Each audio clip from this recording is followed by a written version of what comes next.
What's your experience like with the locals in Cottbus? I've been to some cities and I'll meet some Germans who say, "Oh, where are you from? Where are you staying?" Yeah. Okay, I'm staying in Cottbus. What are you doing there?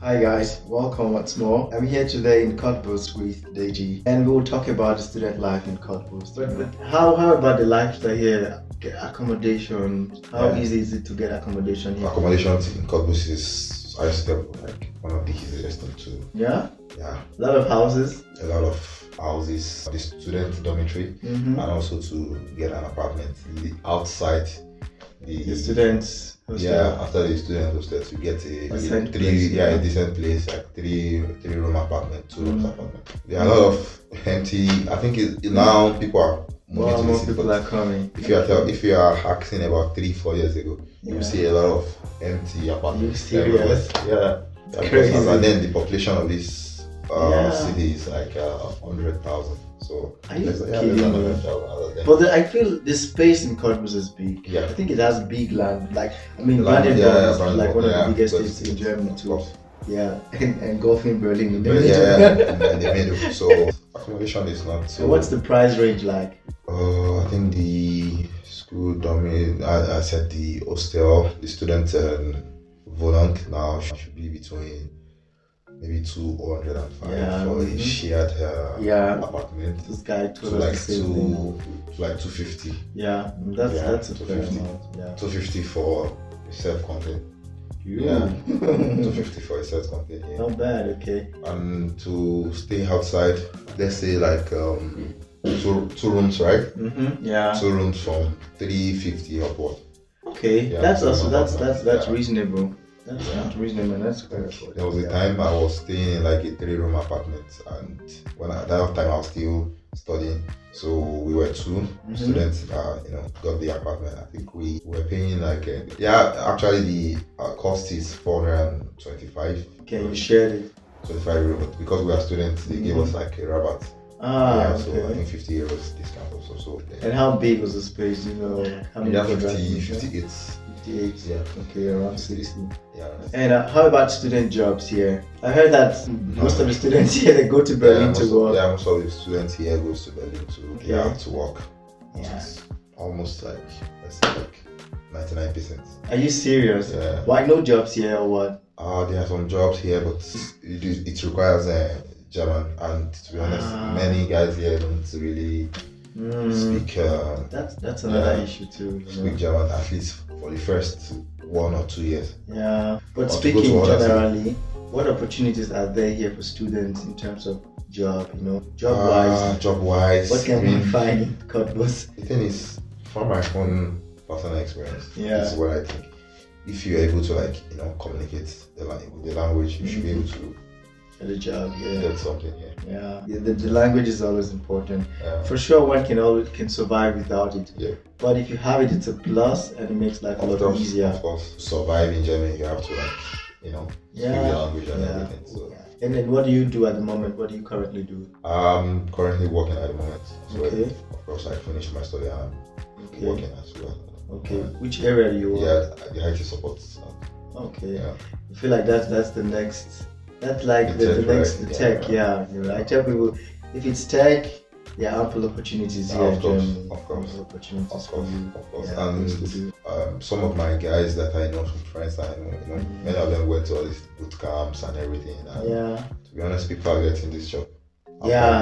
After the boot camp. Yeah. A lot of guys. Data science, software engineering, UX. It's the bomb.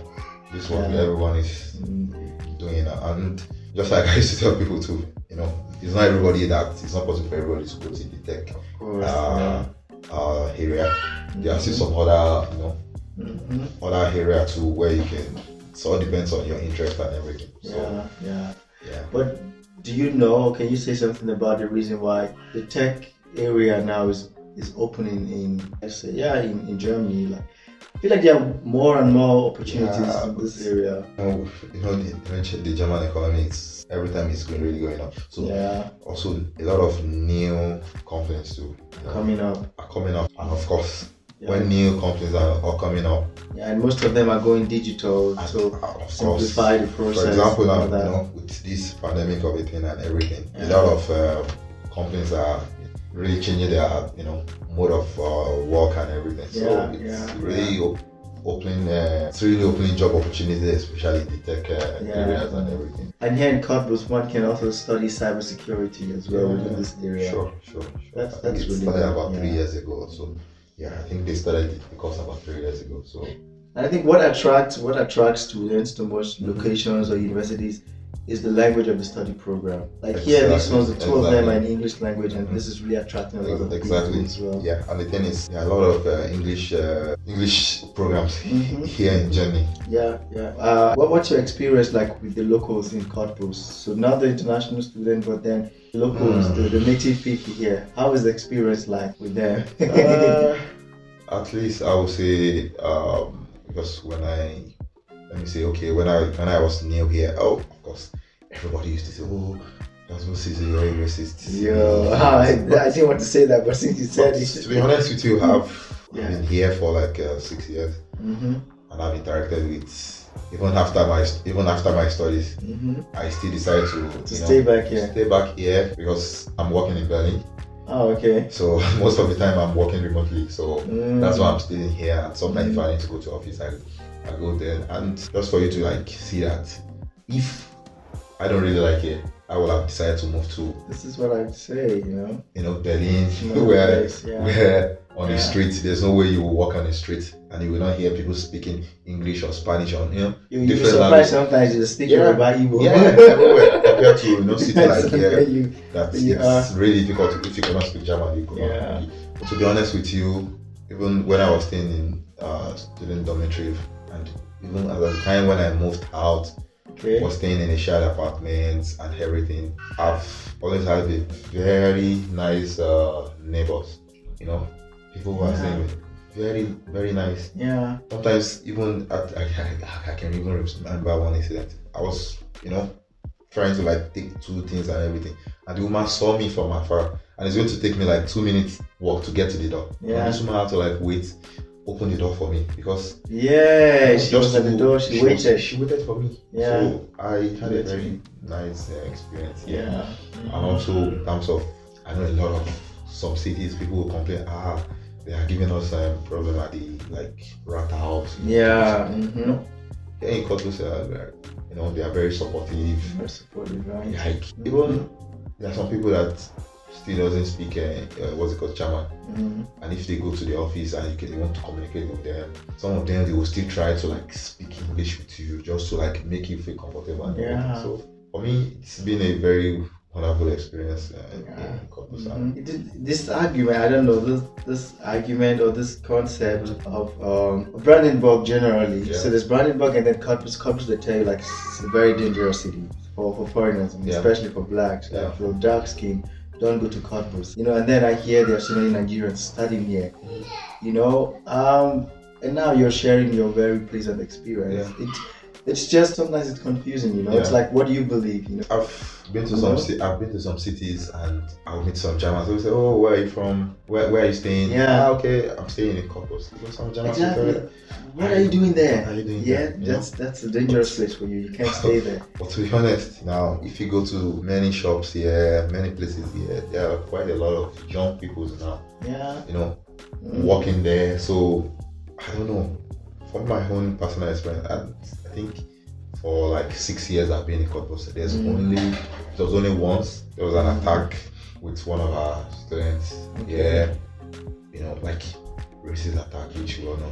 For them to use a pepper spray on the students. The guy is high. I think that was the only time that we ever experienced. But from the information I got, we went shopping and he was coming with 2 bags in it. Both hands, so it was on his way. So those guys came to his front and were talking to the guy and everything. So it was just what's happening? Next thing, guy took out the thing and put it. So Okay. I think that was like in 2015. So Okay. Yeah. yes, but it's okay. Yeah. I mean, there's no denial that things like this happen once in a It while. happens So everywhere. Even in the exactly, it happens Berlin, everywhere. the big Berlin that The big Berlin, the big cities. Yeah. I mean, outside Germany, US, UK, things like this happen everywhere. The most important thing is people who are living there, are they well accepted? That should be like the question. And for me, and for many people who have stayed in this course, they will tell you that here they are well accepted in the city, both from the government and from the people, from the locals here. Recently, I started, going to get hanging out, started going out, and the way people, try to like come to you, try to talk to you, and I was like, wow, it's because I've not really been going out that much. Because whether I go to work, library, or stay in my house, like I've not really been going out, maybe to watch football at the stadium, stuff like that and everything. And recently that I started doing it, like I could see that these people may probably have been, expecting people of foreign people to, mix with them and everything, I was somewhere recently and a guy came to me and was like asking me a lot of questions. Oh, where are you from? What do you do? Was trying to like, talk to me and everything. And at first I was like, I get uncomfortable too. When you start that discussion. But when this guy started, conversation with me, I was even happy. To see it and start talking to him. We started having a lot of conversation and everything. Guys, it seems quite nice and everything. So for me, I mean, I always say like what you get most times is like a reflection of who you are. If you come with a pure heart, you attract good people to yourself. But if it's the other way around, then that's also what you attract to yourself. But there's no denial of the fact that sometimes bad things happen, and it happens everywhere, even where we come from as well. And that's even the worst part. There you get more attacks from your own people, and here you hear about it once in a while. It's not actually. It's so particular about this place where we are. It happens among different tribes in Nigeria and stuff like that. Okay, so before we finish, could you just share your experience after your studies, and then how you got a job, and then how you're settled now? Because you look settled a bit. I know a lot of people used to think, okay, the problem here in Germany is after studies, what next? Everybody thinks about this. This is what we all have in our mind, in our head. Okay, what next after this? And that's why so many people don't want to finish. They don't want to finish their studies. To be honest. True, like I finished, what do I do now? What do I do now? Because everybody knows after finishing, next thing to do is like 18 months and it's reading. And it's reading. But for me, I already made up my mind that I don't want to do PhD. I just want to do masters, and that's all. And what people do is to go and take another masters or anything, or maybe to move to another country. But I love Germany here. I've already decided, okay, I'm staying here. I don't want to go. So what do I need to do? I need to start, working on myself. One thing I did before I finished my study was started making plans for myself. And one of the plans I had was like, okay, as soon as I defended my thesis like this, I'm starting my German course. First thing, I'm starting immediately. Which that was the first thing. I think I started 1 week after my defense. Thesis defense. That was when I started this German, and also I started dedicating like some few hours as well, just to like brush my skills and everything, because I know it will be really hard for me to get something quite related to what I studied, which is environmental management and everything. So what I started to do was like, of course, just like I know a lot of people do, buy some courses online, start, brushing your skills and everything, and prepare a very nice CV as well, and of course make sure you apply for jobs almost every day. That's something. Sometimes I send up to like 3, 4, 5 applications in a day. I know people that send more than that in a day. And what I try to do is like whenever I get interviews, if I know that this is where I messed up in this interview now, so I have to like go back, try to block the loopholes. Exactly. Yeah. So these are some of the things I was doing. I'm always applying job every time. Even people that are very close to me, they used to say, it's too much. And I said, no, it's too much because I know that I have 18 months to do all this. So I was going to for language class in the morning from 8 every day, Monday to Friday. And after that, next thing is I'll take my computer. Apply to jobs and everything. And of course, you will get a lot of rejection. That one is so sad. You get a lot of rejection. And I think what happens is the more rejections you get, depending on the people that you surround yourself with, at some point you gain some level of confidence, because you know that after each interview, confidence. The more rejection you get, sometimes you feel sad. That's why I said probably you're not doing something right. Depending on the people that you surround yourself with, because you get rejections, and then you also learn something like what you probably did wrong. Like you mentioned that you'd go for some interviews and then you learn about what you did wrong. But what you notice is for the next interview, you're more confident than the previous one. Sure. So you get rejections, but definitely the next interview, there's less tension. You're more confident, and you understand what you're talking about. Because I don't know if because you prepare more, but not necessarily. But you have the experience already. Another thing is, people used to say, sometimes when you don't have German experience, they might not employ you and stuff like that. But for someone like me, the first job, like this is the way I'm working at, it will be like my first job. I didn't do any internship all through my studies and everything. So, and what I have on my CV then when I was applying, it was mostly my experience from Nigeria and everything. And I remember some of the interviews I was doing, most of the things they were asking me is like about my experience in Nigeria, about the roles and everything. That's why I used to encourage people that you don't need to be scared of putting your experience in Nigeria. No, it's good actually, because we have a lot of people coming from Nigeria directly to Germany without studies who are working. They employ them directly. How much more you who have experience there and you've studied here? It's a lot easier for the company. And what people don't even realize is now most companies are going international, so they are even scouting for international talent. So they want international talent, like people in Germany but not Germans, from other places, because they are going global. And you're coming with really unique skills. So your experience in Germany sometimes may not even count. What they want is the experience from that other place, because that's more or less like their target. And for your job, is German required for your job? No. English. Everything is in English because it's actually an international company. So, the most important thing is you have to speak English. Exactly. Most times, English is the prerequisite and not necessarily German. Other things I tell people is don't give up. Don't give up. Just keep trying. Surround yourself with people that will pull you up. When you see rejection, that means at least someone is reading your. Someone read it. Exactly. Because some you don't even get no reply. If you don't get any reply, then you don't know your fate. It's even more difficult. Or did I send it to the wrong? You don't know. It was the wrong email or something.